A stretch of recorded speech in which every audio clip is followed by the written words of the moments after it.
どうも、わさびです。はい、では今回はですね、実況ではないんですけど、すいません。今時間がね、まずい時間なんでね、ちょっと録画すると親に怒られちゃうかなと。ちょっと言えないですね。ダメですね。12時22分です。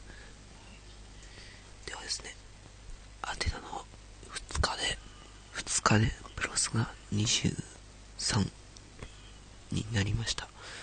ノマダン周回してたら。で、おすすめの今の、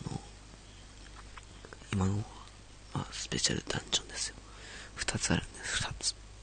3つかな。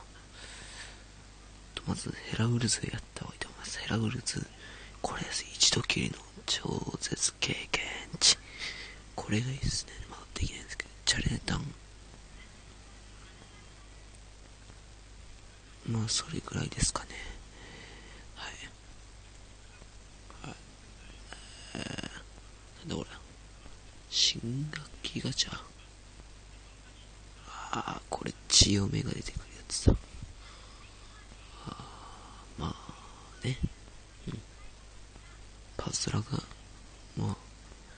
ランクが早く、もっともっと上に行きたいっていう方は、はい。ですね、はい。べー。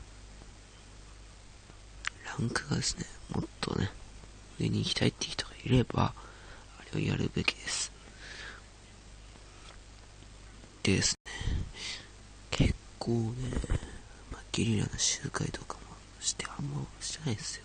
ゲリラ。だからレベルも中途半端です。ピンと合いません。はい。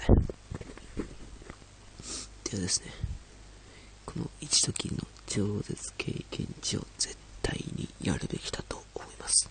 はい。では今